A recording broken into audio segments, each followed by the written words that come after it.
एक महिला भक्त वृंदावन से बिहारी जी लेकर अपने घर आई और तभी बाहर से गोलू घर के अंदर आया और माँ से पूछता है कि माँ, यह कौन है? तो मैया ने बोला, ये भगवान हैं और ये ही हमारे मालिक हैं। अब तो घर में जब भी कोई नई चीज बनती तो सबसे पहले बिहारी जी को भोग लगता। पहले यह सब चीजें गोलू को सबसे पहले मिलती थीं। इससे गोलू बहुत चिढ़ने लगा और मन ही मन ठाकुर जी को कोसने लगा।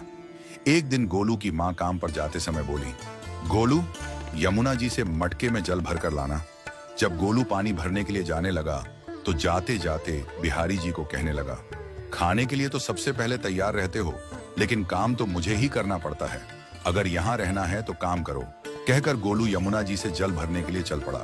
गोलू जब यमुना जी में जल भरने लगा तो उसने देखा कि यमुना जी के अंदर बिहारी जी विराजमान हैं और कह रहे हैं, ला गोलू, घड़ा हम भर देते हैं। गोलू उनको देखकर हैरान हो गया और बोला, नहीं नहीं, मैं अपने आप भर लूंगा। लेकिन ठाकुर जी ने उसके हाथ से घड़ा ले लिया और भरकर घर ले आए। गोलू घर आकर डर रहा था कि अगर माँ को पता लगा कि मैंने ठाकुर जी से काम करवाया है तो आज मेरी पक्की पिटाई होगी।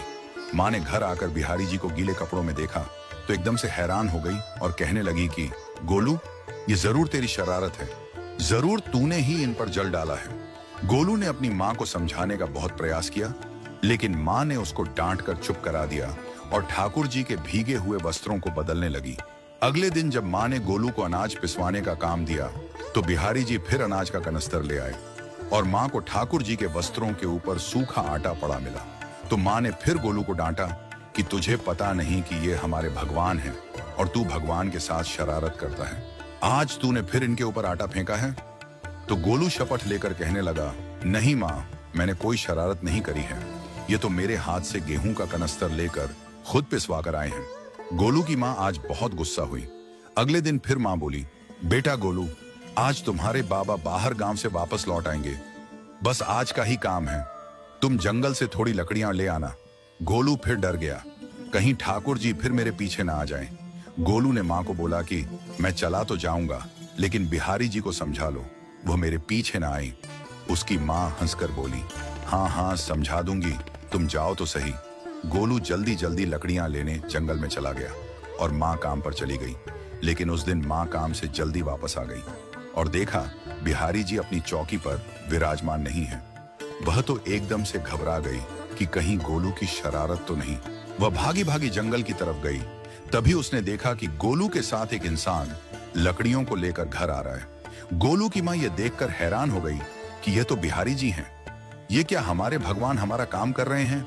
इसका अर्थ गोलू ठीक कह रहा था। वह जल्दी जल्दी भागकर ठाकुर जी के पास गई और लकड़ियां उनके हाथ से लेते हुए उनके चरणों में गिरकर रोती हुई बोली, हे बिहारी जी, ये आप क्या कर रहे हो? मुंह गरीब का काम क्यों कर रहे हो?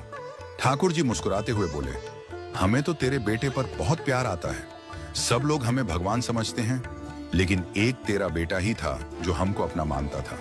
अपना मानकर वो हमें डांट भी देता था, हमारे साथ गुस्सा भी करता था, और जो हमें एक बार अपना मान लेता है तो हम उसके मान के लिए उसके ही हो जाते हैं।